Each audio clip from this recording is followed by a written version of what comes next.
Bueno, muy buenas tardes.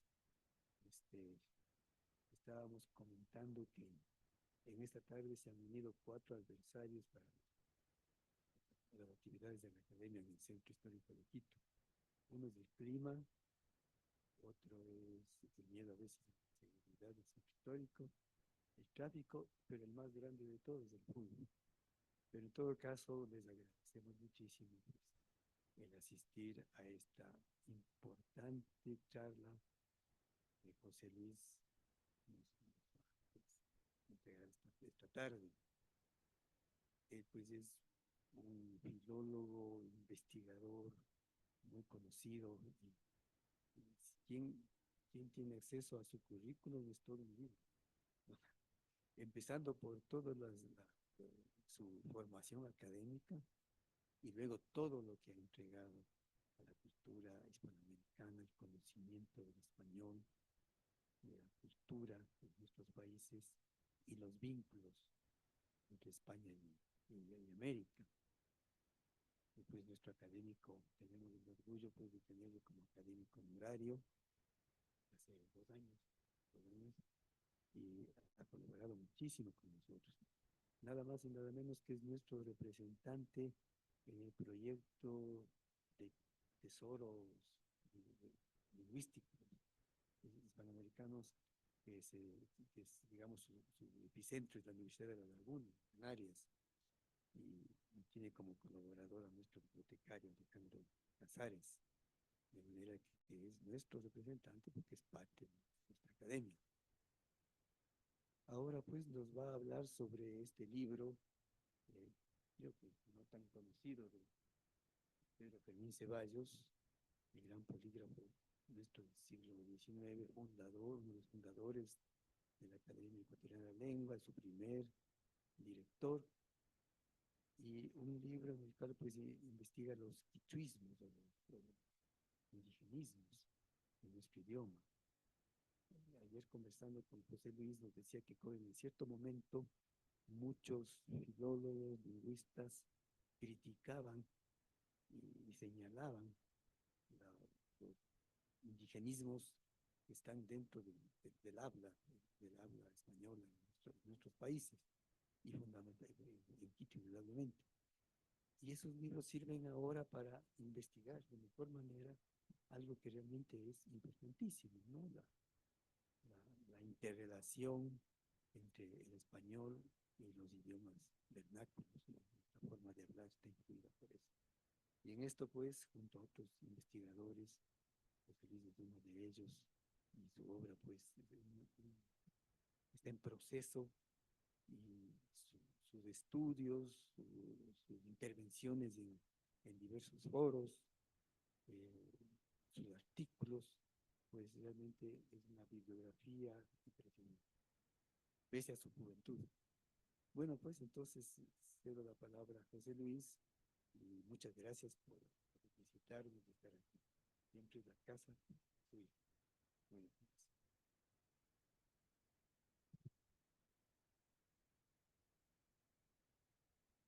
Tardes. Muchas gracias por estar acá, sabiendo además que estoy compitiendo contra el fútbol. Pues la verdad me llena de orgullo ver la presencia que tengo acá. Quiero comenzar por agradecer las palabras a don Francisco, creo que se deben más a la amistad que a mis méritos. Y quiero agradecer también a la Academia Ecuatoriana de la Lengua que me permita estar hoy aquí, que nos permite en cierto modo volver a la que considero también mi casa, y volver sobre todo a Quito, que los que me conocen saben que es una ciudad por la que tengo un especial cariño. Quería explicarles por qué había decidido, o por qué he decidido hablar hoy del breve catálogo de Ceballos, y me parece que en este año que estamos celebrando los 150 años de la fundación de la Academia Ecuatoriana de la Lengua, era más que adecuado hablar precisamente de quien fue su primer director. Fíjense que esto parece pues casi un motivo, si quieren, quizá no demasiado científico, pero es que además quiero añadir el motivo científico que me lleva a hablar de este texto, que es el interés que presenta este texto y la necesidad de reivindicar el trabajo de Ceballos, más allá de la idea tradicional que se suele tener de él, de un purista, también lo decía don Francisco ahora, esta idea de estos viejos filólogos cascarrabias que se dedican a corregir a todo el mundo porque hablan mal. Me parece que esa es una visión quizá la tradicional sobre estos turistas, no solo Ceballos, pero también de todos estos turistas del 19, pero me parece que en realidad es una visión torpe, una visión parcial, porque se nos olvida que Ceballos y todos los turistas van a ser en realidad una fuente de primera importancia para la historia, en este caso, del español ecuatoriano. Por tanto, me parece que es importante reivindicar la importancia de este autor como, tal y como dice el título, como fuente para la historia del español ecuatoriano. Yo les quería poner un ejemplo hoy, y por eso precisamente voy a hablar de los indigenismos, que como saben pues es un tema que me interesa especialmente porque enlaza con esta cuestión que llevo estudiando hace un tiempo de la creación de una identidad lingüística, en este caso léxica, americana, que en parte se hace precisamente por los indigenismos. Si pasas, Alejandro. Quería comenzar entonces hablando por algo que todos los que nos dedicamos a la historia de la lengua sabemos, que es precisamente, como aparece ahí en el punto 1, la escasa presencia del Ecuador en los estudios diacrónicos. Para quienes nos dedicamos a la historia del español de América, sabemos que Ecuador no es precisamente uno de las áreas o de los países del continente a los que se ha dedicado más atención desde este punto de vista. Entre otros países, como puede ser México, Uruguay, Costa Rica, Puerto Rico, que cuentan ya con una importante, Argentina por supuesto, que cuentan ya con un importante conjunto de estudios, la historia del español del Ecuador todavía es, o de los españoles del Ecuador, todavía es una tarea que tenemos que atender, que tenemos que seguir desarrollando. Por supuesto, cuando hablo de esta carencia, no quiero decir que haya un vacío absoluto. Y de hecho, les he apuntado ahí la existencia de algunos estudios que ya dan cuenta de la historia del español ecuatoriano, especialmente del español de la sierra, no tanto del español de la costa. Pero si se fijan, el problema de estos trabajos es que tienen, por un lado, una concentración en aspectos muy específicos. Hay una concentración, o muchos de estos trabajos se refieren a cuestiones relacionadas con la configuración fónica o con ciertos elementos morfosintácticos, y sobre todo están centrados también en ciertas etapas cronológicas, en realidad en toda la etapa colonial, lo que hace que tengamos un conocimiento muy desigual de la historia del español ecuatoriano, y por tanto que sea muy difícil trazar una historia completa que nos permita entender cómo desde el siglo XVI se llega, o cuáles son los procesos que nos llevan a las variedades dialectales del español que existen hoy en las fronteras del país. Quizá uno de estos abandonos, quizá uno de los más sangrantes para mí, sea precisamente desde el punto de vista cronológico el caso del siglo XIX. Prácticamente no hay ningún estudio sobre el español del Ecuador del siglo XIX, algo que tampoco nos sorprende porque tradicionalmente ha habido siempre en la filología hispánica un abandono, al menos hasta tiempos muy recientes, del estudio del español del siglo XIX. Existía la idea errónea de que el siglo XIX es un siglo que está demasiado cerca al nuestro y por tanto que no había nada que decir desde el punto de vista de la historia de la lengua. Hoy sabemos que no es así, que el siglo XIX es un siglo fundamental en la historia del español y más en el caso del español americano, pero en todo caso es un siglo abandonado, como digo, por este tradicional abandono que experimenta este siglo. Y también por otro motivo, quizá de fuerza mayor, que es el hecho de que no tenemos un corpus. Nos hacen falta todavía corpus lingüísticos del siglo XIX que nos permitan precisamente llevar a cabo estos estudios. No podemos estudiar esta época si no tenemos materiales con los cuales poder analizarla. Les quiero poner un ejemplo de cómo el Ecuador constituye una zona infrarrepresentada dentro de los corpus lingüísticos, y es el caso de Cordia. Analizando el corpus Cordia, en el que también colaboran miembros de esta casa, les digo cuáles son los datos para el Ecuador del siglo XIX. Solo el 0,88% de los documentos del siglo XIX, de este corpus, son documentos ecuatorianos, menos del 1%, y solo el 1,43% de las palabras del siglo XIX que están en este corpus lingüístico, que representa toda América, son materiales ecuatorianos. Por tanto, fíjense que el Ecuador, junto a otros países, como pueden ser Bolivia, Argentina o los Estados Unidos, pertenecen a estas áreas infrarrepresentadas dentro de este corpus. Por tanto, Fíjense que este abandono que hay sobre los estudios o sobre la lengua del Ecuador del siglo XIX responde en parte a este hecho de que no existe un corpus con el que poder estudiar. Si pasamos a la siguiente. Dado, por tanto, que no tenemos este corpus o a la espera de generar este corpus que tendremos que generar, me parece que es una de las tareas más urgentes de la lingüística ecuatoriana, crear un corpus lingüístico que nos permite estudiar la historia del país, la historia lingüística del país, quiero decir, pues tenemos que buscar otras fuentes. Y quizá otras de estas fuentes sean precisamente estos textos de los puristas, ¿no? Estos textos de estos investigadores, de estos eruditos del siglo XIX que con un afán purista describen la lengua. Quiero señalar tres factores por los que considero importante los textos de estos puristas, ¿verdad? Por un lado, desde el punto de vista cuantitativo, por la riqueza y la extensión de estas obras. Fíjense que en el caso del breve catálogo estamos hablando del texto de Ceballos, estamos hablando de un texto de 1640 entradas, de muy distinta longitud y de muy distinta naturaleza, pero que en todo caso nos da una cantidad de información muy notable para poder estudiar la situación que presenta el español ecuatoriano en este momento. Por otro lado, por la finalidad prescriptivista, es decir, el hecho de que en estas obras se esté criticando los usos incorrectos desde su punto de vista del país, hace que en realidad nos estén constatando que esos usos se daban en el país. Cuando Ceballos dice los ecuatorianos decimos esto y no se debe decir, lo que nos está diciendo efectivamente es que ese era un uso que se daba en el país. Por tanto, fíjense que estas fuentes son fuentes fiables en lo que tiene que ver con la presencia de los elementos propios. Por eso digo, y lo decía ahora don Francisco, que estas obras hay que entenderlas como un manual implícito de dialectología. Es decir, esta corrección de los supuestos errores del país, en el fondo lo que están haciendo es describir el español. De ahí esta idea de los textos prescriptivos como manuales dialectológicos, muchas veces sin que los propios autores se den cuenta de que lo son. Y por otro lado, también son interesantes estos textos por algo que a mí me gusta llamar la mirada del filólogo, y es que en realidad en estos textos se dan unas informaciones muy interesantes desde el punto de vista social y desde el punto de vista de uso. Cuando estos puristas dicen esta voz se utiliza en el ámbito rural, o esta voz la utilizamos cuando estamos en un ambiente distendido con los amigos, fíjense que nos están dando información de tipo diastrático y diafásico que nos permite conocer mejor cómo es la distribución de los usos. No solo que este uso se daba, sino además quién dentro de la sociedad lo utilizaba y en qué contexto y por tanto con qué valoración se utilizaba. Estas informaciones que son fundamentales para tener una descripción más completa de la situación del español en el siglo XIX en el siglo XIX, es muy difícil encontrarlas en la documentación escrita, pero sí que ciertamente aparecen en estas obras y de ahí la necesidad de incorporarlas a nuestros estudios.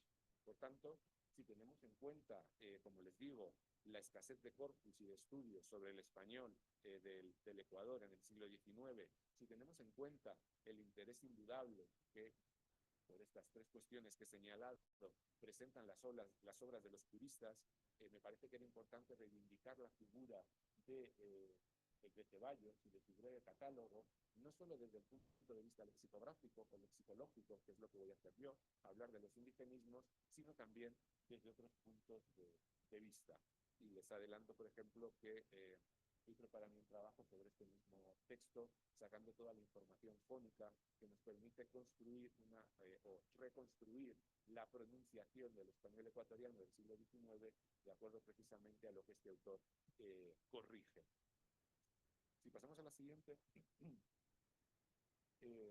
pues teniendo en cuenta todo lo que les he dicho, este trabajo lo que pretende, o esta charla, lo que pretende constituir es un aporte a la historia léxica del español del Ecuador por medio del análisis de unas voces muy específicas, como son los indigenismos, dentro de este texto, del breve catálogo de errores en orden a la lengua y el lenguaje castellano, que se publica en Ambato en 1880 por Ceballos. Estoy hablando, por supuesto, de la quinta edición, porque luego lo voy a decir. Este texto tiene 5 ediciones que se van ampliando. La quinta edición es la última, la definitiva, la más amplia y la que se puede considerar final por parte de su autor, y de ahí que sea la que nosotros vamos, la que yo voy a analizar hoy. Fíjense que los objetivos específicos son los siguientes, los que tienen apuntados en el punto B. Por un lado, localizar los indigenismos del texto y calibrar cuál es la importancia de estas voces dentro del conjunto de elementos que comenta Ceballos en su obra.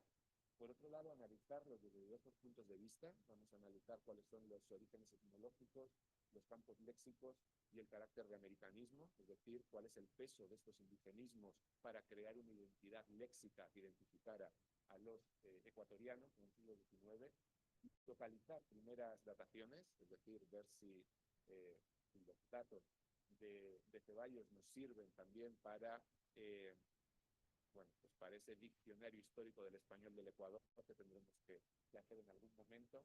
Y por último, y de forma muy subsidiaria, porque obviamente esta última cuestión merece un estudio más en profundidad, quería aportar también alguna información sobre las ideas lingüísticas que acerca del indigenismo aparece en la lexicografía ecuatoriana del siglo XIX. En este sentido voy a decir solo 2 o 3 ideas, porque ciertamente hace falta hacer un estudio específico sobre esta cuestión de la ideología que subyace a este diccionario.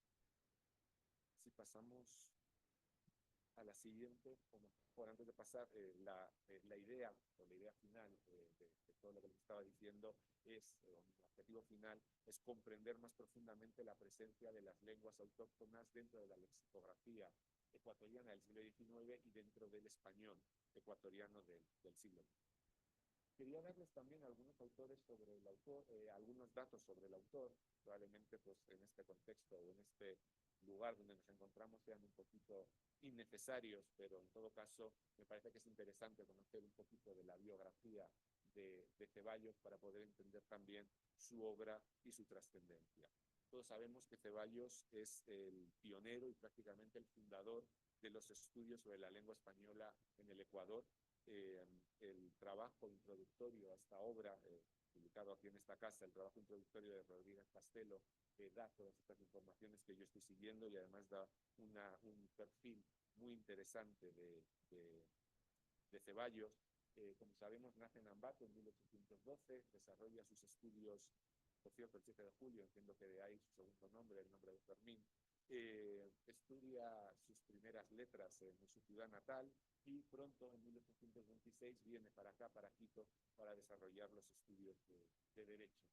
Termina la carrera en 1838, es diputado en 1847 y por una serie de desavenencias políticas tiene que ir a Guayaquil en 1850, donde comienza con una de sus facetas más interesantes, que es su faceta como periodista.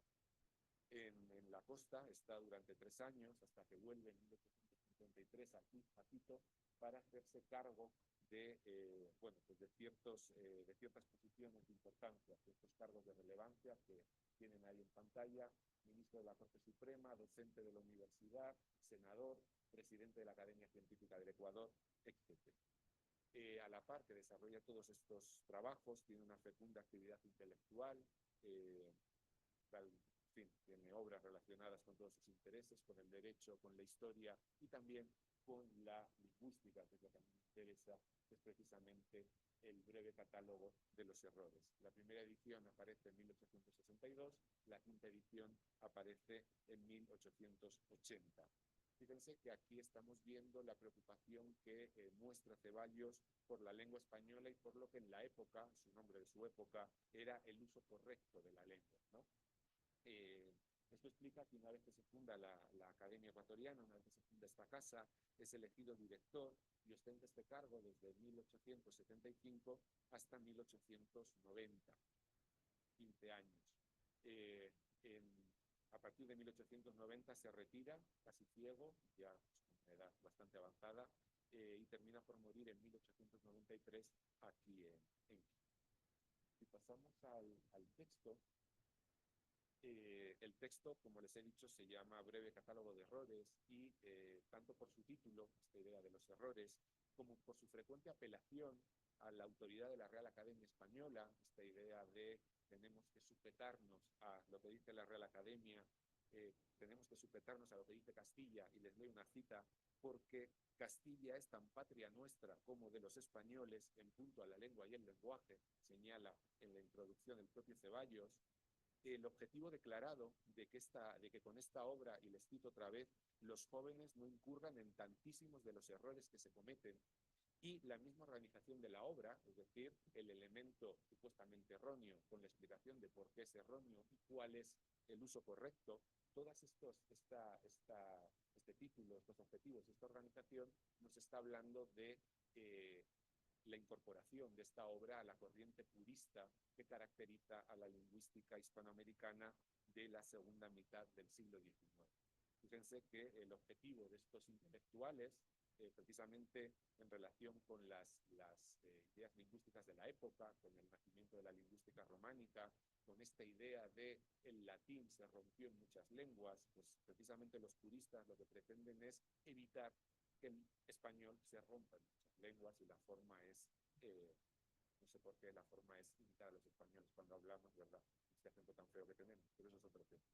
El interés fundamental de los puristas, dice Quesada Pacheco en un trabajo magnífico, es, y cito, mantener la lengua y la literatura unidas, conjurando el temor ante la idea de una desarticulación de la lengua española en el Nuevo Mundo. Y precisamente lo que pretende Ceballos es evitar esta ruptura del español ecuatoriano respecto al resto del español. Por tanto, fíjense que el breve catálogo constituye el aporte ecuatoriano más importante, este conjunto de textos del siglo XIX que pretenden, tanto gramáticas como diccionarios, que pretenden condenar todo tipo, y de nuevo estoy citando a Quesada Pacheco, todo tipo de expresión dialectal que atente contra la unidad del idioma.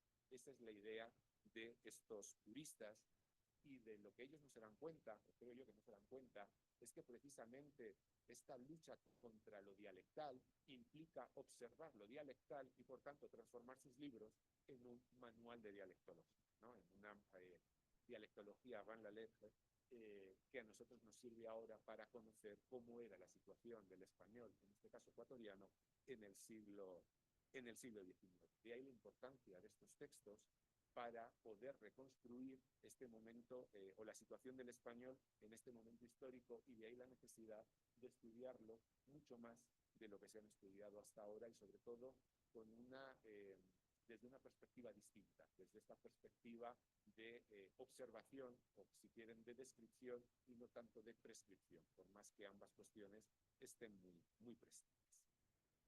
Si pasamos, todavía llegamos al segundo tiempo del partido, ¿verdad? Precisamente para ejemplificar lo que les estoy diciendo, mi idea es hablar de los indigenismos que aparecen en el breve catálogo. En realidad, cuáles eran los indigenismos que se utilizaban en el Ecuador del siglo XIX, habida cuenta de que aparecen en el breve catálogo.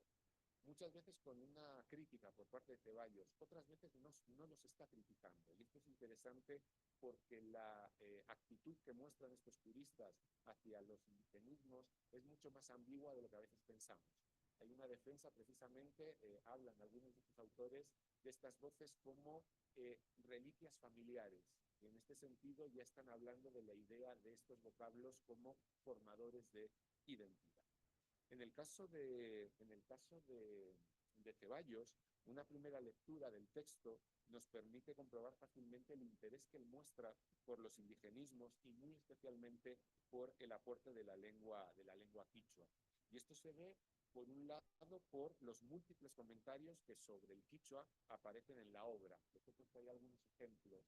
Guaitambo dice: huele a quichua. Abridero, abridor.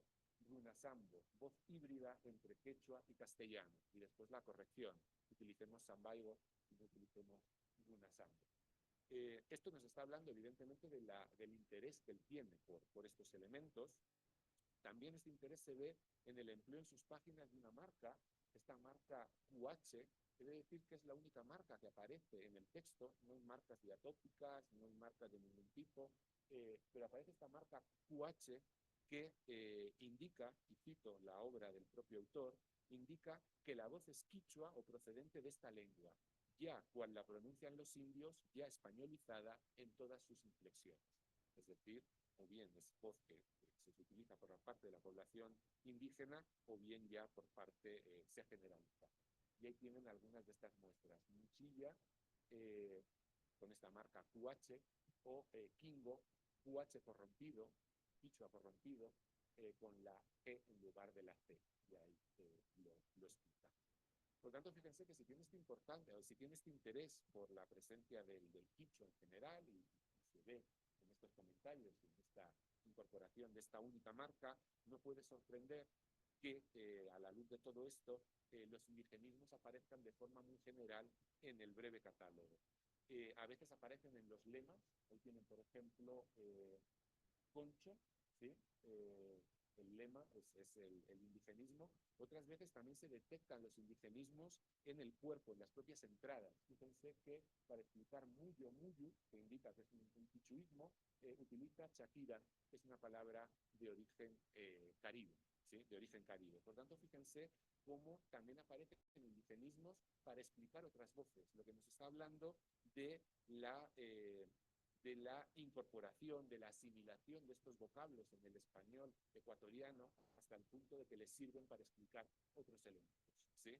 Dentro de este, lo hablábamos esta mañana, ¿verdad? Dentro de este proceso de incorporación de los indigenismos que señala Compani, extrañeza, incorporación y asimilación, esta sería una muestra del proceso de asimilación, cómo se utilizan creativamente para, por ejemplo, explicar otros elementos. Si pasamos a la siguiente, desde el punto de vista cuantitativo, por todo esto, obviamente lo que vamos a encontrar van a ser muchos indigenismos. En concreto vamos a encontrar 98 indigenismos indudables. Digo 98 indudables, de los que, bueno, ahora les explico por qué. El 90% constituyen lemas, son lemas que luego se comentan, y el 9% restante, el 9 y pico restante, es empleado en las entradas lexicográficas, es decir, sirven para explicar otra serie de vocablos. Probablemente la presencia de indigenismos sea mayor, porque estos son, como les digo, los indigenismos indudables. Hay otra serie de elementos que bien por su forma o bien por referirse a referentes propiamente americanos, les señalo algunos, por ejemplo, amacollarse, por ejemplo, el muchilla que aparece antes, es probable que también sean indigenismos. Ahora bien, el hecho de que no aparezcan en el corpus lexicográfico que yo he utilizado para comprobar y corroborar que se trata de indigenismos, en concreto he estado trabajando con Corominas, con el diccionario de Morínigo, con el diccionario de americanismos, con el diccionario de la lengua española y con otros diccionarios, o la no aparición de estas voces en ninguna de las fuentes lexicográficas me ha obligado a dejarlos fuera. Por tanto, fíjense que tenemos 98 indudables, pero probablemente haya otros que también lo son. En todo caso, al contar ya con estos datos, podemos calibrar hasta cierto punto cuál es la relevancia de estos elementos dentro del catálogo. Estas 89 voces de origen indígena que aparecen en el lemario de 1.640 entradas supone un 5,42% de los datos. ¿Sí? Un 5,42% de las entradas son, como les digo, indígenas. Es un dato relativamente bajo si lo comparamos con otros autores. Por ejemplo, en el caso de Batres Jauregui, del guatemalteco Batres Jauregui, los indigenismos ascienden hasta el 12,77. ¿Sí? En este caso, un 5 y pico, un 5 y medio, es un dato más bajo que en Batres Jauregui, pero en todo caso nos está hablando de un conjunto de indigenismos bastante importante, bastante relativamente abundante, sobre todo si lo comparamos con lo que ocurre con otros corpus textuales. Por ejemplo, en el caso de la documentación notarial es mucho más difícil encontrar indigenismo, mientras que en estos textos puristas aparecen con mucha mayor frecuencia. Y precisamente eso es lo que demuestra la importancia que tienen estas obras puristas para analizar esta cuestión desde un punto de vista histórico, porque vamos a encontrar voces que probablemente no aparezcan, como les digo, en otras tipologías, o sea, mucho más difícil encontrar. Las voces son las que tienen en la lista. Aparecen 77 voces simples y 21 derivadas, que las he incorporado también al conjunto, dando por hecho que si aparece una voz derivada es porque el indigenismo simple también se utilizaba, y son las que tienen aquí. Pasamos a la siguiente. Es obvio, por tanto, que todos estos elementos son indigenismos, pero también que no todos ellos derivan de del mismo código lingüístico, de la misma lengua. De manera que me parece que es interesante analizar en primer lugar cuál es el origen etimológico de estos vocablos, es decir, cuáles son las lenguas amerindias que influyen de una forma más notable en el enriquecimiento del español ecuatoriano del siglo XIX. Son los datos que tienen ahí, quizá no es una tabla, quizá la letra es muy pequeñita, pero esos son la distribución de los 98 indigenismos de acuerdo con las informaciones que aparecen en el corpus bibliográfico que he estado consultando. Fíjense, en primer lugar, uno de los primeros datos que quiero señalar es la abundancia de sistemas lingüísticos americanos que influyen en el Ecuador. Son por lo menos 9 lenguas. El quichua, pero también el caribe cumanagoto, que he sumado las voces, las lenguas antillanas, arahuaco y taíno, el aymara, el náhuatl, este quechua aymara, porque en fin, se discute cuál es el origen de las dos, el guaraní, el puna, el mapudungún, etc. ¿Sí? Fíjense, por tanto, cómo lo que estamos viendo a partir de los datos de Ceballos es cómo son muchas las lenguas amerindias que influyen en el español ecuatoriano del siglo XIX, pero también podemos ver claramente, algo que era de esperar, la dispar relevancia que desde un punto de vista cuantitativo presentan estas lenguas. Obviamente, la mayor parte de los elementos están tomados del quichua, estamos hablando de 67 de los 98 elementos, seguido el quichua de las lenguas antillanas, el aymara, el caribe y el náhuatl, que tiene una presencia más reducida, pero todavía, bueno, estamos hablando de 8, 7, 5 elementos, y después otras lenguas, el tupí guaraní, el puna o el mapudungún, o esta desconocida lengua ecuatoriana que dice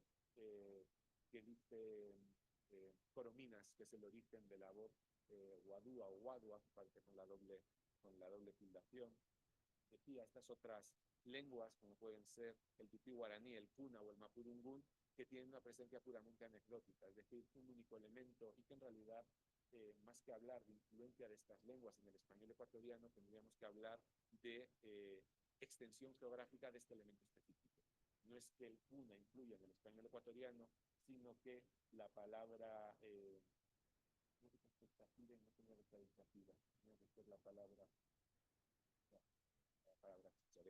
la expansión de esta voz dentro del continente americano. Fíjense, por tanto, que los datos que aparecen son datos poco sorprendentes, son datos en realidad que coinciden con lo que sabemos acerca de los estudios que existen sobre la incorporación de indigenismos al español americano, pero que además adquieren todo su sentido a la luz de determinados factores sociohistóricos. Obviamente, esta presencia mayoritaria del quichua guarda relación con circunstancias históricas, como es el uso que hasta el día de hoy se hace en la sierra ecuatoriana de este idioma, o el prestigio que durante toda la época colonial presenta en la zona andina el quichua como lengua general y que, por tanto, favorece la incorporación de estos vocablos. En cuanto a la presencia, por ejemplo, de voces de las lenguas antillanas, tampoco sorprende, porque sabemos que desde antiguo las voces antillanas se extienden por toda América hasta el punto de convertirse en panamericanismo, de manera que nos sorprende que esto sea así. Pero quizá me interesa más señalar otra serie de datos que aporta este breve catálogo de Ceballos y que sirven para reafirmar dos ideas que me parece que es importante señalar y de las que yo hablaba en el análisis de los indigenismos también en la historia del Reino de Quito, del padre Velasco.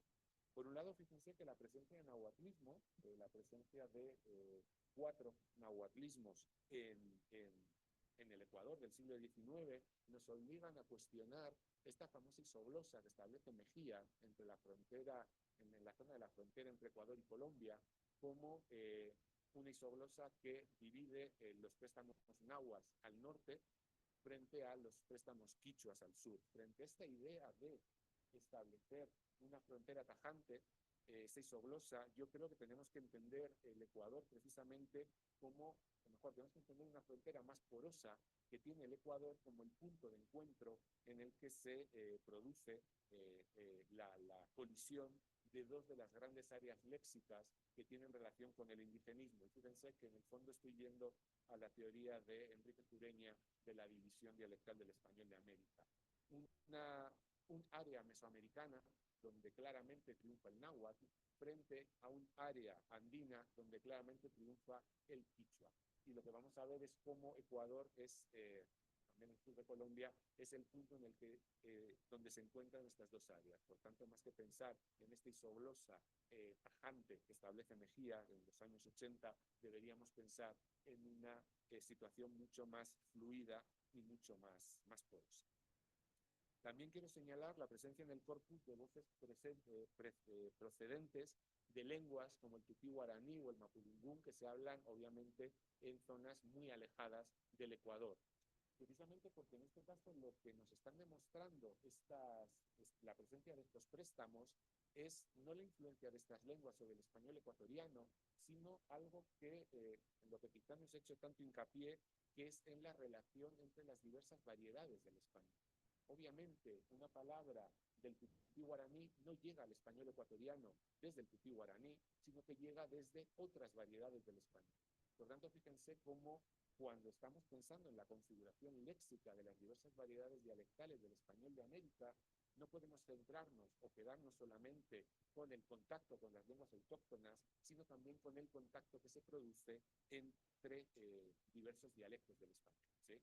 Y en este sentido, Ceballos lo tenía muy claro, porque hablando de la voz catiro, catire, del Caribe Cumanagoto, dice en su texto, creo que se lo contaba alguien por la mañana, es una voz que nos llegó del norte con las guerras. Y ciertamente Catiri y Catiro es una voz que al menos al día de hoy se asocia sobre todo con Venezuela.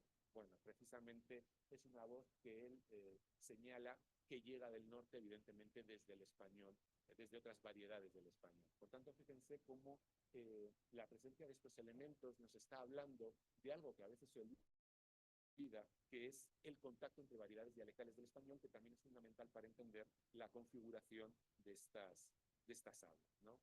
Nos hago un poquito del tema, pero piensen, por ejemplo, todos los quechuismos que aparecen en el español de Paraguay, cuando obviamente en Paraguay jamás se habló, lo que hoy es Paraguay, jamás se habló quichua.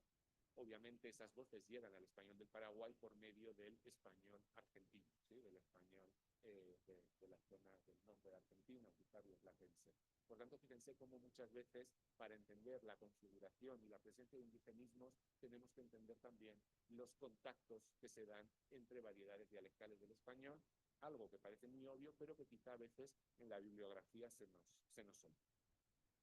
Si pasas a la siguiente, por favor, Alejandro.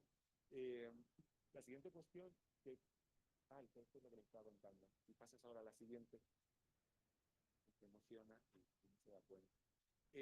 La siguiente cuestión de la que les quería hablar es precisamente de la distribución de estas voces por campos léxicos, precisamente porque nos permite obtener una idea más precisa acerca de cuáles son las realidades, cuáles son las esferas de la realidad que son expresadas de manera predominante con préstamos de las voces autóctonas. Es decir, ¿para qué? Para hablar de qué se utilizan las voces autóctonas. Esta es la tabla que les he preparado basándome en la que apliqué al español de Guatemala, también del siglo XIX, y basándome en parte en la que utiliza el proyecto TELEAN para clasificar los vocablos.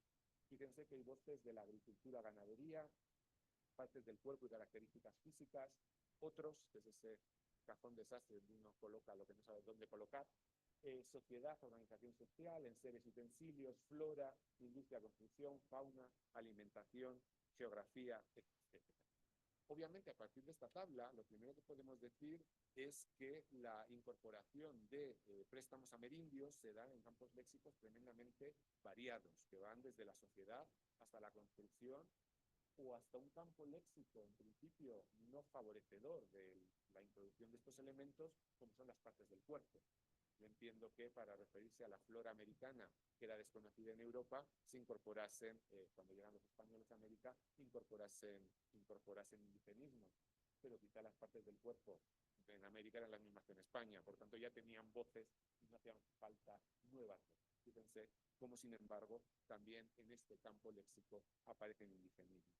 Me parece que es interesante señalar esto porque el hecho de que la incorporación de indigenismo se extienda por todo el vocabulario nos demuestra cómo no estamos ante un simple enriquecimiento del léxico, en este caso ecuatoriano, sino que estamos ante una auténtica reestructuración y reorganización de todo el nivel lingüístico léxico. Es decir, lo tenemos que entender como una auténtica revolución de este nivel lingüístico que, como les digo, además resulta fundamental para dotar de personalidad a esta variedad, o en general a las variedades americanas del español.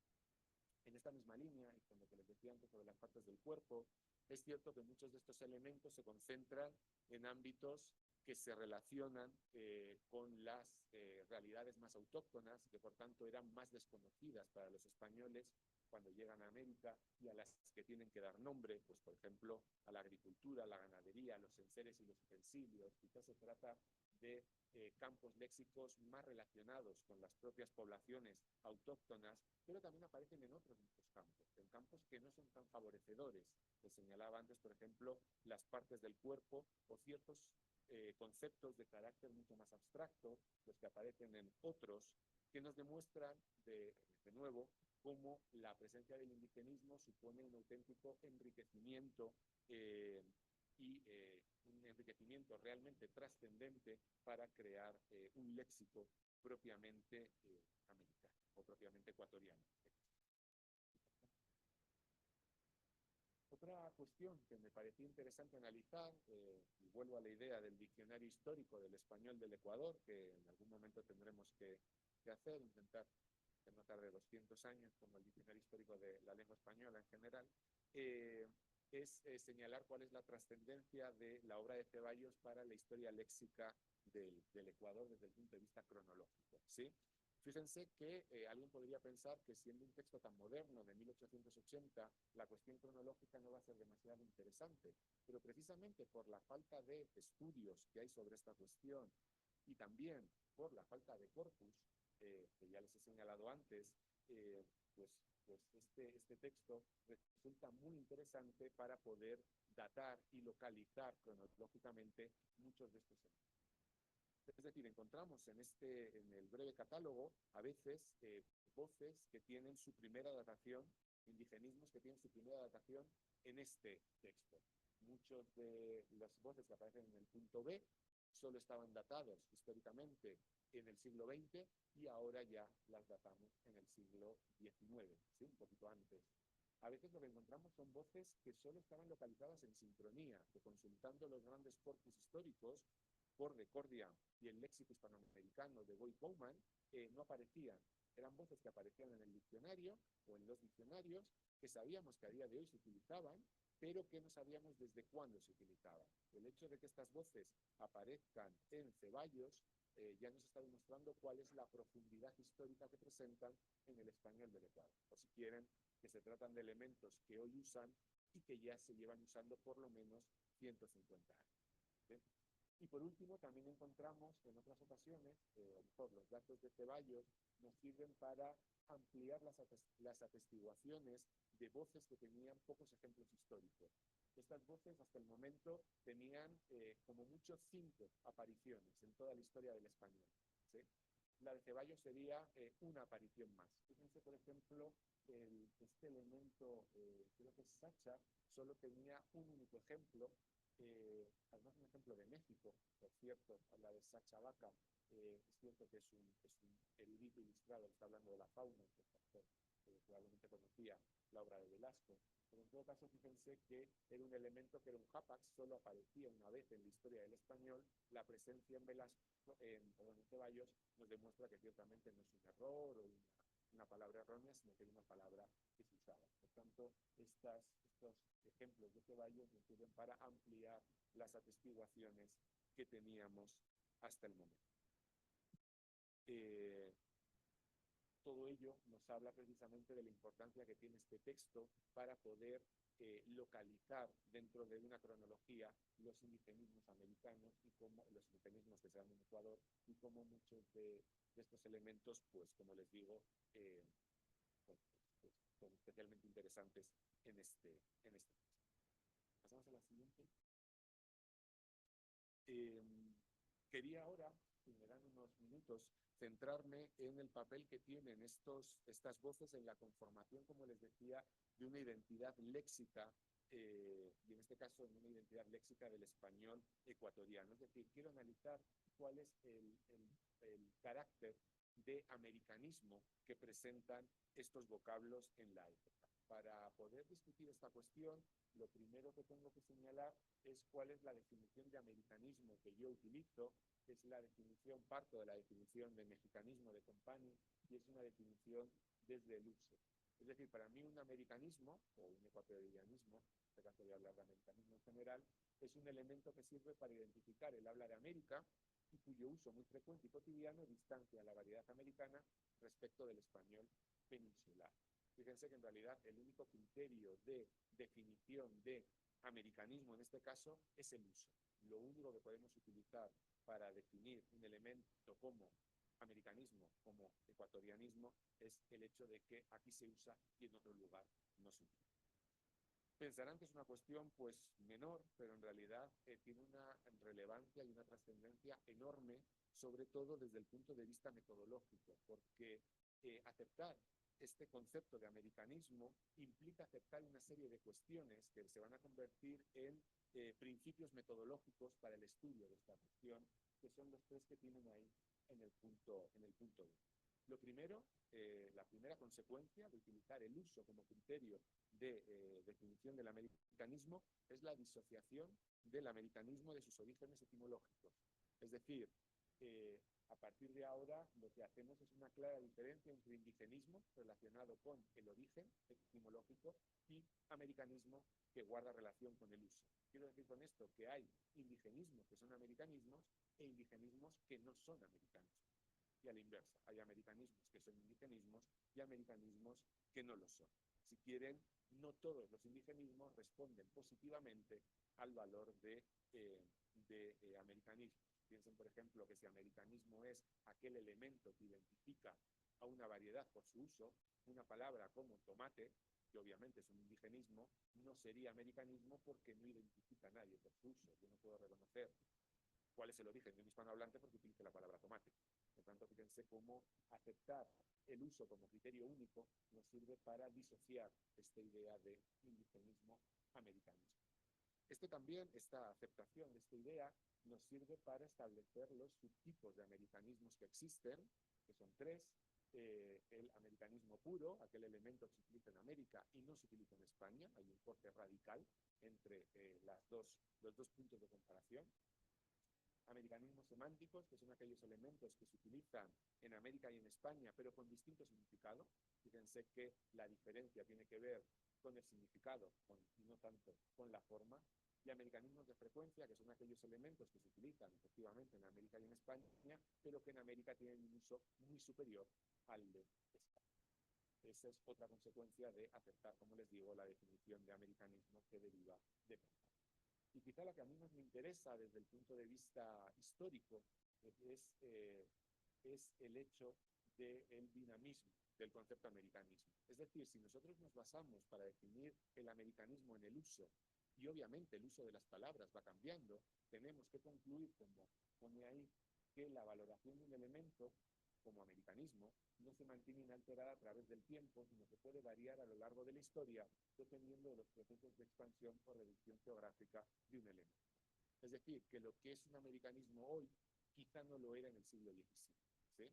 Y les pongo el famoso ejemplo de enojar, que a día de hoy identifica las variedades americanas frente a España. Ya saben que nosotros nos enojamos, nos enfadamos, pero que no identificaba el español de América en el siglo XVII, porque también en España en el siglo XVII se utilizaba enojarse.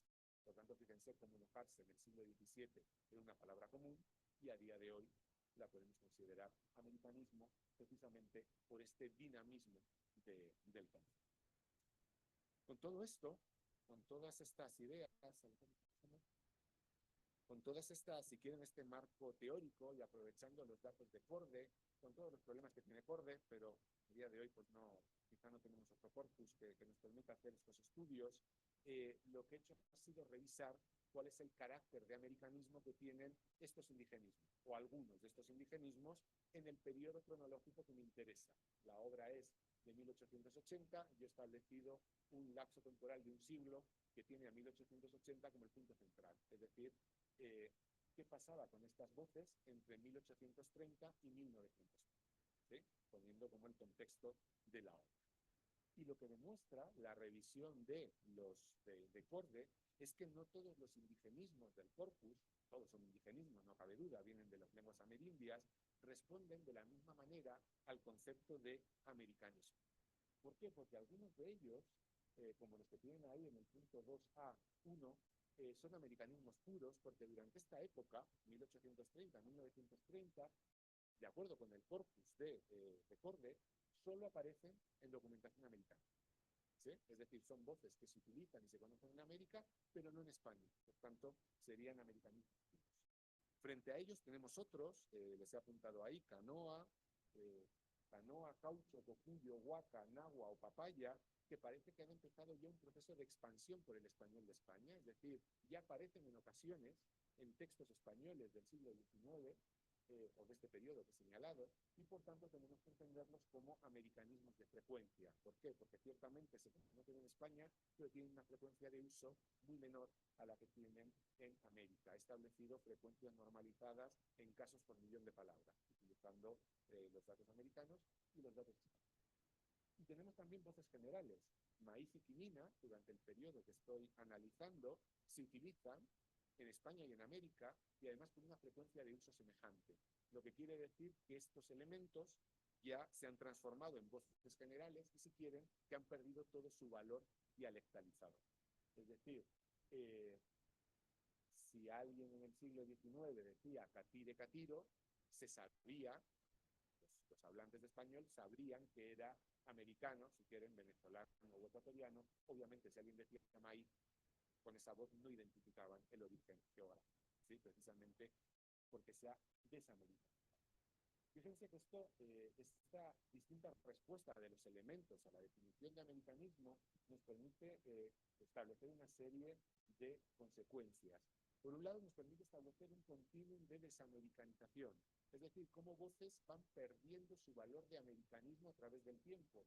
Voces que comienzan siendo americanismos puros, que se transforman en americanismos de frecuencia y que terminan siendo voces generales. Y este proceso, el proceso de desamericanización de estos elementos, en el fondo, el proceso de expansión de los indigenismos por el español de España, es algo que todavía no hemos estudiado y probablemente sea también una tarea muy interesante para poder entender mejor los procesos de dialectalización que se dan en el continuo. Por otro lado, esta distinta respuesta al concepto de americanismo también tiene como consecuencia la diferente trascendencia que tienen estos vocablos en la creación de una identidad léxica, lo que les decía antes. Es decir, vamos a tener unas voces que son los americanismos puros, que tienen un alto valor dialectalizador, que sirven para identificar claramente el origen geográfico de un hablante, y otras que tienen un nulo valor dialectalizador y que no sirven para identificar el origen de los hablantes. Hay otras, los americanismos de frecuencia, que tendrían un valor dialectalizador medio. A mí me gusta hablar de peso dialectal. Y hay voces que tienen, los americanismos puros, un peso dialectal muy fuerte, y otras voces que tienen un peso dialectal muy débil.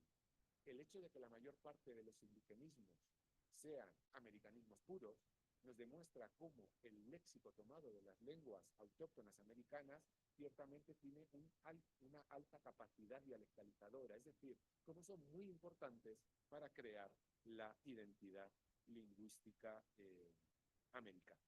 Por tanto, fíjense que este análisis preliminar constata una vez más la relevancia que tiene el léxico amerindio para la formación de esta personalidad léxica del español de América, en este caso del español del Ecuador, y también demuestra, creo yo, la utilidad de este marco teórico para estudiar esta cuestión, porque me parece que nos permite comprender mejor todos estos procesos de cambio que terminan generando las identidades léxicas a través del tiempo de las variedades americanas.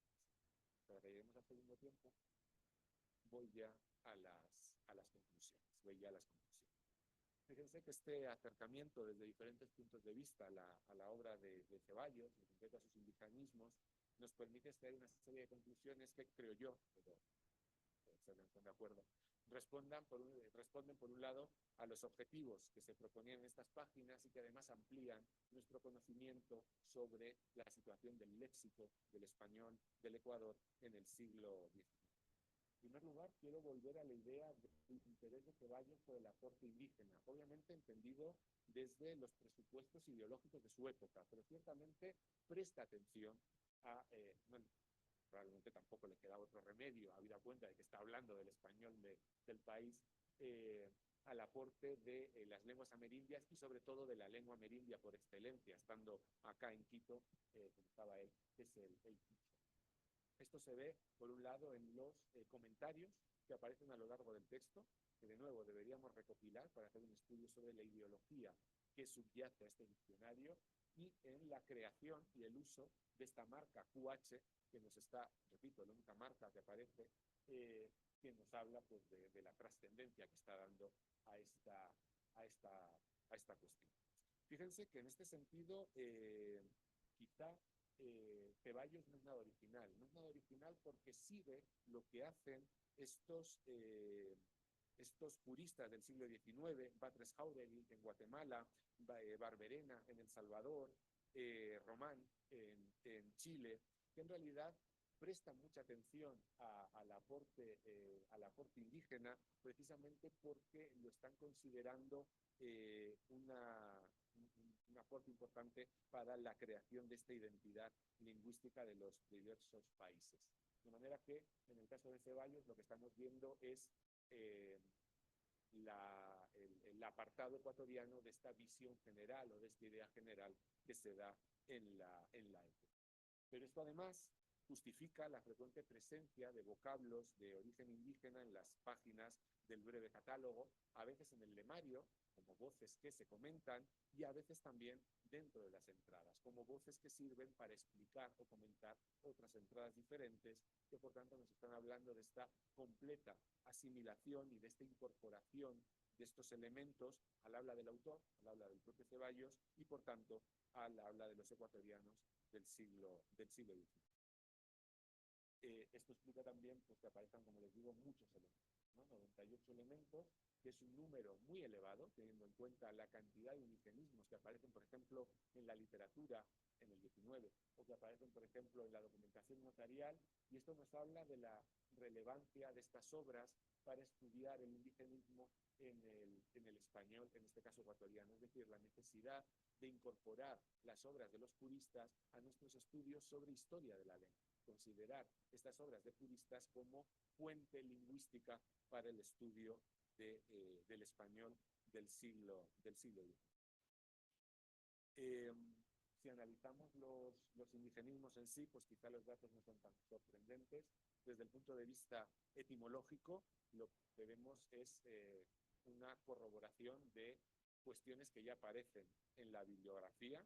Desde el punto de vista etimológico, como les digo, la relevancia del quichua y también la presencia de antillanismos, algo que nos esperábamos porque ya se ha señalado en la bibliografía, pero también esta idea de Ecuador como confluencia de áreas léxicas, es decir, esta idea de que Ecuador es el punto en el que se encuentra ese área léxica mayoritariamente quichua, andina, y ese área léxica mesoamericana que se da, por ejemplo, en México o en Centroamérica. La idea de sustituir la isoglosa por si quieren, un espacio poroso en el que se encuentran estas dos áreas que les he señalado. Desde el punto de vista de los campos léxicos, quizá lo fundamental sea la presencia de estos indigenismos en múltiples esferas, porque nos están hablando de cómo la influencia de estos elementos no queda reducida a un campo específico. Esto quizá restaba interés, sino que en realidad lo que estamos viendo con estos elementos es una auténtica reorganización de todo el sistema lingüístico. Esta necesidad de transformar una lengua europea en una lengua americana, esta necesidad de convertir el español en una lengua apta para hablar de América, que entre otras estrategias se consigue precisamente incorporando estos elementos. Y en cuanto a la cronología, lo he dicho ya, encontramos primeras dataciones Y sobre todo, me parece más interesante aún, encontramos primeras atestiguaciones históricas que nos dan una primera prueba de la antigüedad que tienen estos elementos en el español ecuatoriano, porque ciertamente hasta ahora teníamos datos actuales, pero ahora sabemos que en 1880, hace 150 años, también se utilizaban estos vocablos. La siguiente. Y ya por ir terminando, la otra cuestión que me interesaba era revisar estos elementos desde el punto de vista de su trascendencia para crear una identidad léxica americana y, por tanto, desde el punto de vista del americanismo. Fíjense que no todos los indigenismos contribuyen igual a la creación de esta identidad léxica que identifica a los ecuatorianos en el siglo XIX. Algunos son americanismos puros y por tanto tienen un alto valor dialectal.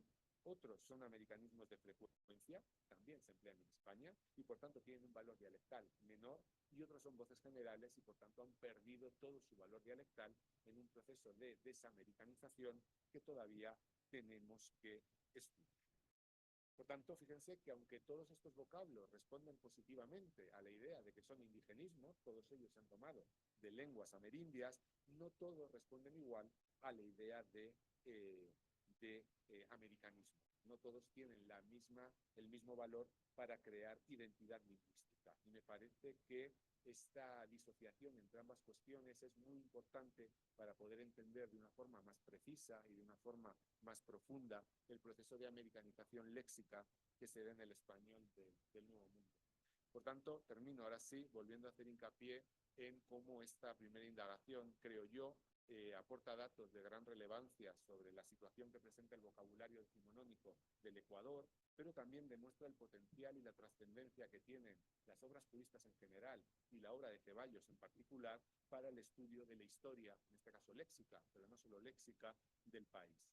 Por tanto, quería también que este trabajo fuera, pues, si quieren, una invitación a seguir indagando sobre este texto, seguir utilizando este texto como corpus, porque creo que todavía tiene mucho que decirnos sobre el pasado y sobre la historia del español del Ecuador. Muchísimas gracias.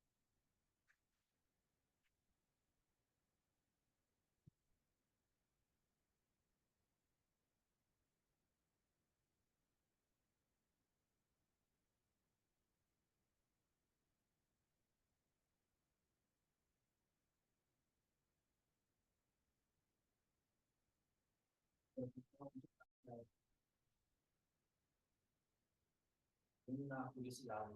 Sabemos que en Ecuador en el siglo XVI había posibilidades con lenguas locales, también en el siglo XVII y sin embargo, en este trabajo varios solamente probablemente diferente. Y yo quería saber sobre esta historia de las lenguas materias más populares, por ejemplo, el quechua, que obviamente podemos observar no hay más. Entonces, en el siglo XIX, obviamente ya se pueden extinguir estas lenguas. Sí, en realidad, aunque obviamente el español está en contacto con toda la riqueza lingüística del continente, es cierto que las lenguas que influyen en el español, las lenguas autóctonas que influyen en el español de América son muy pocas, precisamente porque la política que llevan, la política lingüística, la forma que llevan a cabo los españoles en la época colonial, favorece algunas lenguas frente a otras. Es decir, mientras que los españoles favorecen el quichua, no favorecen otras lenguas locales. ¿Por qué? Porque ni la población autóctona quería aprender español, ni los españoles pueden, obviamente, adquirir todas las lenguas. Entonces, lo que se crea es esta idea de las lenguas generales, que es, elijo la lengua más extendida, en este caso el quichua, yo como español aprendo quichua y obligo a las otras comunidades que hablan otros idiomas a que aprendan quichua, de manera que nos comunicamos en quichua. ¿Sí? Eso hace que en realidad la lengua que está en contacto con el español no sea estas lenguas minoritarias, sea precisamente el quichua. Y esto explica por qué la mayor parte de los préstamos lingüísticos tienen unas lenguas específicas que son precisamente las que son lenguas generales, bien virreinales o bien regionales en la época colonial. Está el náhuatl, está el maya, el chibcha en el caso del muisca, en el caso de Colombia, el quichua, el guaraní. Es muy interesante lo que señalas de Wadua, o Wadua, parece con la doble acentuación. ¿Por qué se incorpora entonces un vocablo de otra de estas lenguas? Suponemos que una de estas lenguas minoritarias, probablemente porque al ser una realidad tan autóctona, una cuestión tan puntual de acá, ¿sí? El quichua no tenía ninguna voz para referirse a él, ¿sí? Entonces, al final, cuando encontramos estas voces que están tomadas de lenguas minoritarias, responden al hecho de que se tratan perdón, de cuestiones muy locales para las que las lenguas generales no tenían vocablo, ¿sí? Eso explica que siempre se trate, por ejemplo, de flora o de fauna muy específica. Creo que lo comentaba esta mañana, por ejemplo, en un periódico colombiano del siglo XIX aparecen una serie de voces muiscas. Cosa muy extraña, porque el muisca no deja demasiadas huellas lingüísticas en el español colombiano. ¿Qué voces son? Son todo voces relacionadas con plantas de la sabana de Bogotá. Es decir, voces para las que obviamente no existía palabra en otro idioma. Entonces, esas son las que se incorporan. Pero ciertamente nos sorprende porque pese a la riqueza lingüística de América, el español toma las palabras, casi todos los indigenismos, de un listado muy breve de lenguas. Son muy pocas las lenguas que influyen, ¿sí?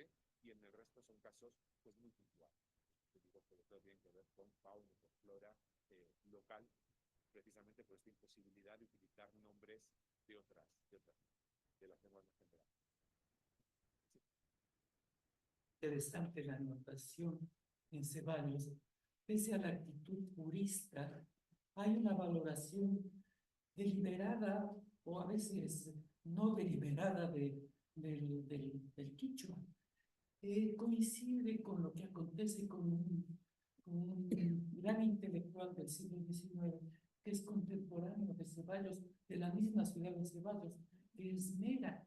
Juan León Mera es el primero que recoge, uno de los primeros que recoge en América las coplas populares, los cantares populares.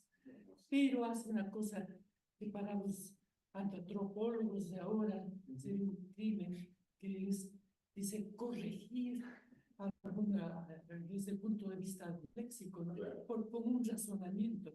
Estas coplas nacieron en el pueblo, van a regresar al pueblo. Yo hago una labor pedagógica, educativa, estoy educando, es el purista.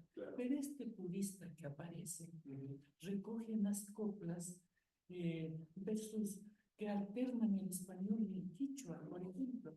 Y hay una serie de voces quichuas que están ahí. Muchas de esas coinciden con lo que está en este breve catálogo. Entonces, en Mera, que me parece casi un signo de esta generación del 19, hay este doble que puede ser ambiguo, juzgado desde lejos. Por un lado, un purismo académico, el corrector, el neoclásico, digamos, pero otro lado, digamos, hay en el fondo una valoración de lo propio bien importante, que es valoración de identidad, ¿no? Ciertamente, yo cuando hablo de los autores, hablar de puristas no tan puristas, que es lo que además Soledad Chávez Fajardo, de la Academia Chilena de la Lengua, llama purismo moderado. Y yo analicé precisamente las ideas lingüísticas que sobre el indigenismo aparece en otro de estos hombres de esta generación, en el guatemalteco Batres Jauregui. Y es muy interesante porque en Batres Jauregui no hay una crítica al indigenismo. Y además él da 4 factores. Por un lado dice, 1, son elementos para los que no existe otra palabra. De manera que aceptamos el indigenismo porque para hablar de este pájaro, de esta planta, no tenemos otra palabra.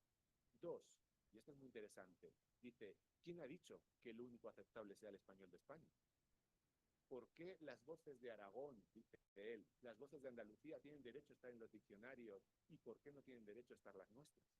¿Sí? Dice, el español va mucho más allá de la calle Valverde. Entiendo que la sede de la academia en ese momento estaba en la calle Valverde, ahora está Felipe IV. No sé si ha cambiado la academia o ha cambiado el nombre de la calle.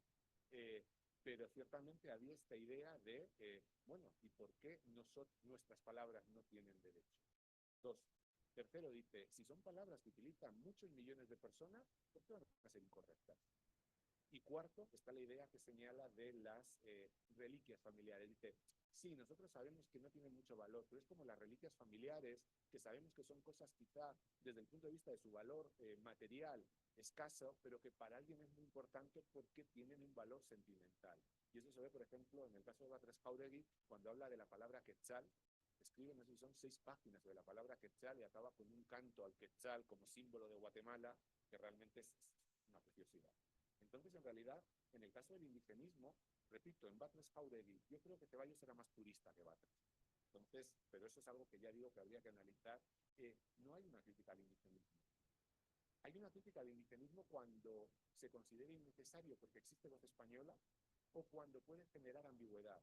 Pero también se critican voces españolas cuando existe otra voz española y cuando crea ambigüedad. Por tanto, no es el indigenismo lo que les molesta, es la ambigüedad. Entonces, por eso a mí, por eso digo que muchas veces, y cuando yo empecé a trabajar con estos textos, yo me acerqué con la idea tradicional de estos señores tan aburridos, diciendo, tan impertinentes, diciendo cómo hay que hablar. Y lo que descubrí leyendo estos diccionarios es que dicen muchas más cosas, no dicen solo eso. Y es muy interesante esta idea de la personalidad, ¿no? Cómo intentan combinar esta idea de no nos queremos alejar mucho del español para que no se rompa y demás. Piensen que es el momento de la lingüística románica, cuando se está estudiando cómo el latín se ha convertido en las lenguas románicas. Pero por otro lado, se resisten a renunciar a algo que los identifica, una cuestión identitaria. Y ahí tienen una serie de vaivenes, una serie de no sé, yo creo que son puristas con remordimiento, precisamente porque defienden esa cuestión que es muy interesante de analizar. Por eso digo que son unos textos mucho más ricos de lo que a veces pensamos. Y bueno, este Mera no lo conocía, pero la verdad yo quiero esas coplas porque me parece que pueden ser tremendamente interesantes. Así que sí. Sí, sí. Y además él decía que en finales de siglo el dicho ya iba a desaparecer. Entonces, esta forma de justo el dicho Diego, sí es una forma de documentar la lengua que él hizo ya en el prólogo de uno de sus libros. El dicho va a desaparecer. Y suerte no ha pasado. Claro, esta idea de la arqueología lingüística también está muy presente en el XIX, ¿no? Después de todo, también el siglo XIX es el siglo de la arqueología, el siglo de la historia y demás, ¿no? Entonces es esta búsqueda, esta salvaguarda de estos elementos.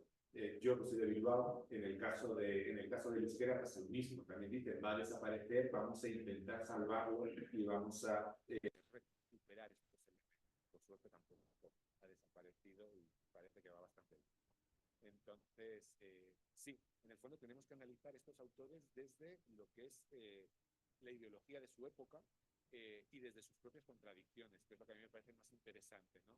Esta idea de jugar entre, es necesario que haya una unidad para que la lengua no se rompa, pero al mismo tiempo también es necesario que cada uno tenga derecho a utilizar los elementos que le hacen falta. En el fondo es esta idea de la unidad en la diversidad que tanto se utiliza y que esperemos que todo el mundo se cree.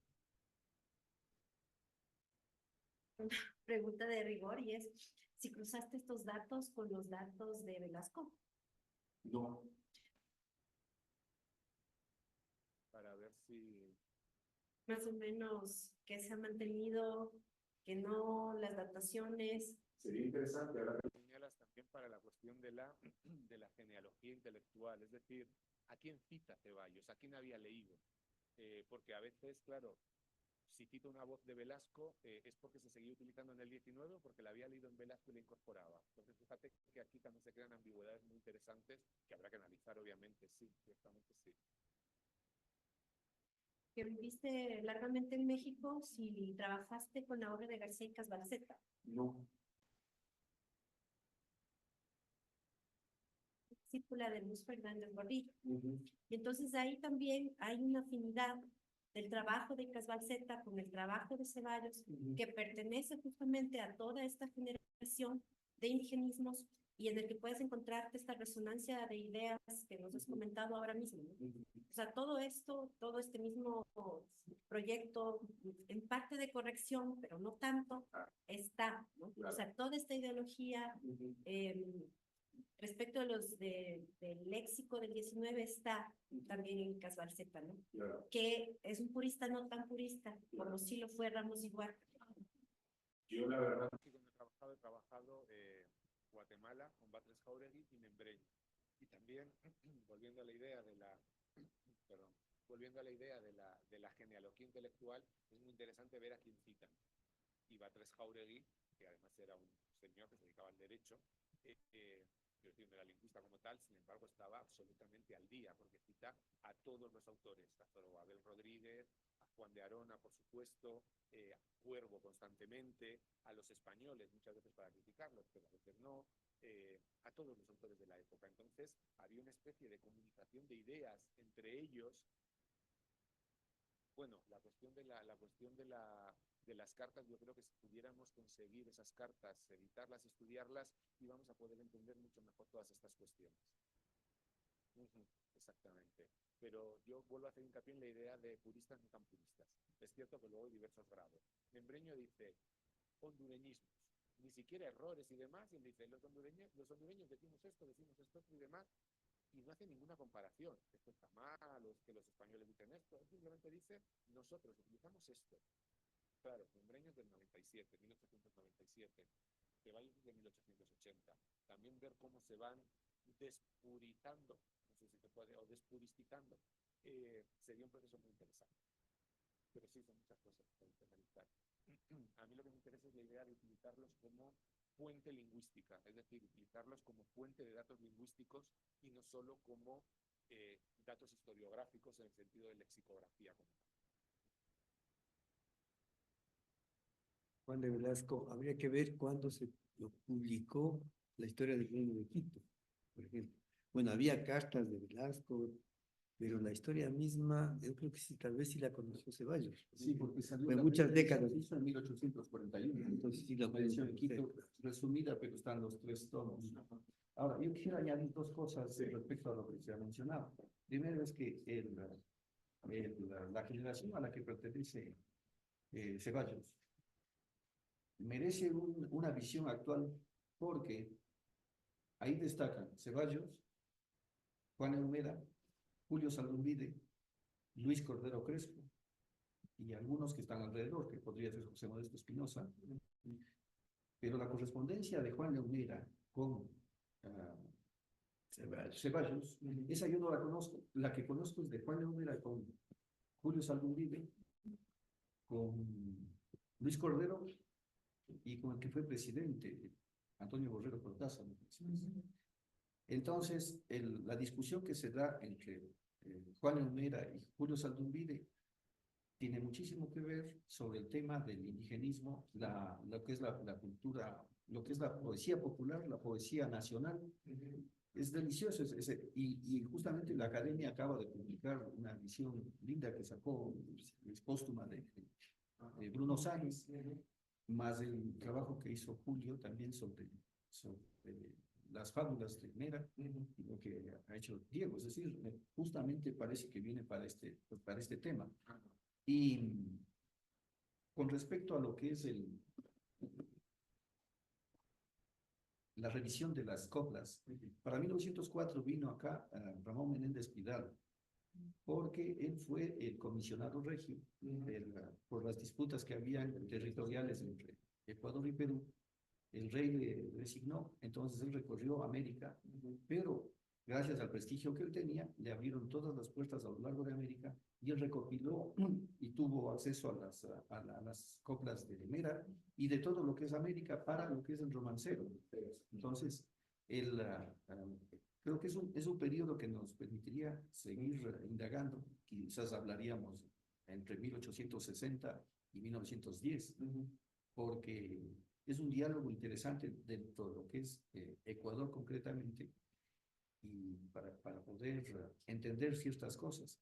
Y una última cosa es que Antonio de Alcedo, que fue hijo de Dionisio de Alcedo, él publicó un diccionario geográfico, y en el volumen 5 hay un glosario que es interesante, justo la sugerencia que hace Valeria, de poder confrontar y revisar para para constatar cuál es si hay una constante en este uso. Sí, ciertamente. Claro, yo recordaba que había estado Vidal por acá, no sabía que había recorrido todas estas zonas. Quiero pensar que entonces cambió esa famosa frase, ¿verdad?, que dijo de hay más distancia lingüística entre dos valles de Asturias que en toda América, ¿no? Que cosa que Rona no le perdonó nunca, y precisamente Rona parece tan radical porque está respondiendo esa cuestión, ¿no? Cuestión que mis alumnos también piensan, pero bueno. Claro, sería muy interesante ver todo ese contexto porque esta gente estaba profundamente interrelacionada, no solo dentro del país, sino con todo lo que eran los intelectuales que tenían sus intereses comunes. Yo creo que cuando tengamos todas esas cartas, toda esa correspondencia, vamos a poder entender mucho mejor las obras porque vamos a poder entender lo que está detrás de la obra. La obra es el resultado final, pero de un conjunto de debates y de discusiones y demás, y probablemente pues esto nos ayude a entender mucho mejor las cuestiones. Y lo otro sí, claro, es que yo sigo con la idea de que hay que hacer un diccionario histórico que nos permita pues ver precisamente cómo se van utilizando estos elementos, cómo se van perdiendo, cómo se van incorporando o cómo se van manteniendo a lo largo. Pero, proyecto. Sí, con Julio. Dos cositas. Si mal no recuerdo, en epistolario, Ceballos Mera, Ceballos recomienda varias veces a Mera un tratamiento del español puro, purismo. Esa una cosa. Y la otra, que en la lista no encontré la palabra tamal. También nunca usó Ceballos la palabra tamal. Quizá no lo incorporó al diccionario. Sí, pues también es me haya pasado, quiero pensar que no. Pero a lo mejor no estaba en el diccionario. Hay voces que están, por ejemplo, qué sé yo, maíz era una voz que estaba tan incorporada que él la utiliza para definir otros indigenismos, pero no aparece como una entrada. Entiendo que tamal no debería estar en la obra. No sé si... Porque cuando dice otras lenguas se encuadran. Miré, sí. tamal lo encontré. Y pues claro, me llamó la atención porque es muy común, o fue, y es la palabra tamal. Yo aquí las que tengo relacionadas con la T, las que tengo localizadas son Tingo, Tingue, Totora, Totuma, Dar, Tingazo,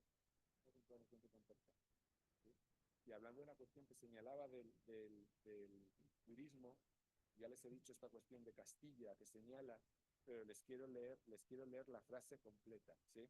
Él está diciendo que en la quinta edición, claro, como va a salir en la edición de la 12ª edición del diccionario de la Academia, dice que a lo mejor algunos indigenismos o algunas de las voces ecuatorianas se han incorporado al diccionario, pero que él todavía no lo sabe porque esta edición no ha salido.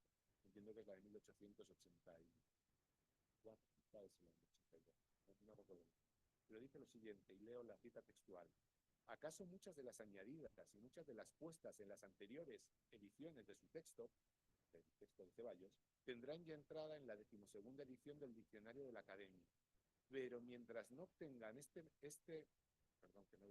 pero mientras no obtengan este merecimiento y no las veamos estampadas, tenemos que mirarlas como puramente provinciales y rechazarlas en la escritura de obras serias o a la profanadoras del suelo de Castilla. Una patria, tan patria nuestra como de los españoles, en punto a lengua y a lenguaje. Esto Batres Jauregui no lo diría jamás, porque Batres Jauregui les deja caer unas críticas a la Academia, por ejemplo, les corrige. Dice la Academia que un cacastle no sé qué. Es obvio que los señores de la calle Valverde nunca han visto uno. Hace unas críticas, además con mucha gracia de decir. En este sentido creo que Ceballos era bastante más purista. También era 30 años más joven, porque Batres Jauregui nace en los años 40. Quizás tiene que ver.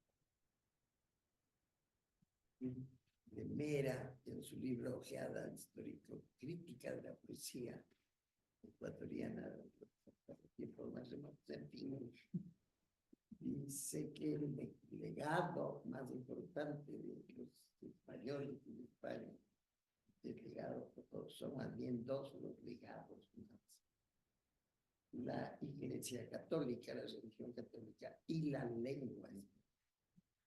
Y con eso y veo yo en los comentarios, este comentario y en su vida, bueno, la importancia que dio al español con fines diversos, tanto para entrar a la Academia Española, pero en su vida real, él dominó el quichua, aprendió la lengua y hizo toda una serie de anotaciones y cosas de textos. Es una paradoja, como una paradoja, ¿cómo llaman eso? Las controversias, ¿no? Las contradicciones de su tiempo. Claro, es cierto que no es solamente Ecuador, todos sabemos. Son estas ambigüedades. Escritor ecuatoriano. Que estos señores debieron, una vez que se hicieron las repúblicas, buscar un pasado que no solo sea el español, sino ir un poco más atrás, la búsqueda de identidad. Entonces, ahí hay un problema que creo que no sé si ya lo hemos resuelto. Sí, pues se ha dicho, por ejemplo, que Juan Montalvo era muy purista, ¿no? Castizo, pero progresista en sus ideas. Juan Lomera, en cambio, era conservador, pero daba la importancia al quichua, un elemento identitario, ¿no? Esas paradojas. Claro, Daniel Rivas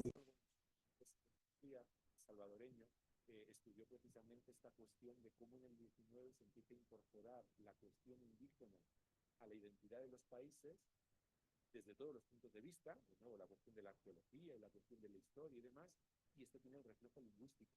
Y bueno, y están pues estas contradicciones de intentar aunar cuestiones pues que aparentemente se llevan a la contraria, bueno, que es el ser humano, la contradicción, compartir precisamente es lo que estamos viendo también. Y eso es lo que los hace tan interesantes, porque si fueran puristas a rajatabla, pues serían bastante aburridos, y si fueran pues puramente descriptivistas, probablemente también. Este juego, por eso digo que eran como puristas, pero luego con remordimiento, pues me parece que es muy interesante porque, por un lado, son unos análisis mucho más ricos, y por otro lado también los humaniza mucho. No está leyendo a Batres o está leyendo a Ceballos y de una persona.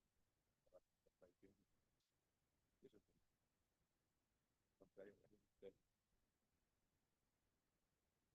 Ya van los tamales. Le pareció una palabra temporada que no consideraba necesario ni siquiera hablar de ella. A lo mejor es que los amaba tanto que no le parecía necesario hablar de ella.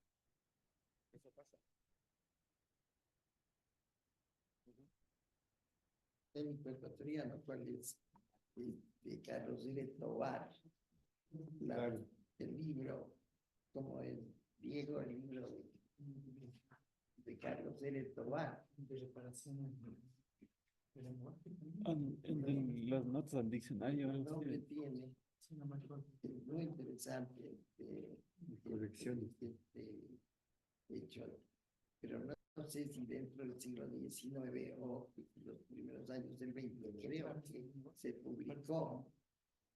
Inicialmente apareció a fines del 19 porque era como una corrección, uso de los quiteñismos, pero cuando ya recogió un volumen le cambió el título. Este fue publicado en Cataluña, en Barcelona. Esta edición que Sí. tengo, la primera. Sí, sí. Pero no me acuerdo el nombre del libro, esto no te deja.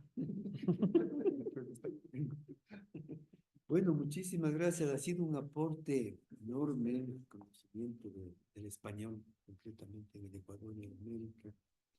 Y pues muchas gracias a José Luis por este aporte que realmente nos hace ver con otros ojos nuestra historia.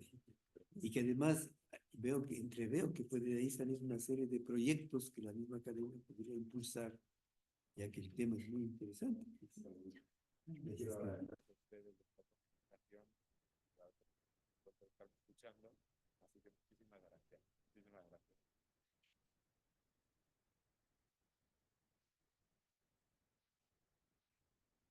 Le comprometo a que este trabajo pueda salir en las memorias de la academia.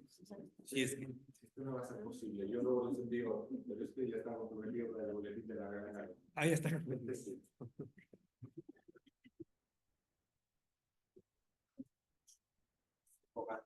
Sí, seguir sacando información.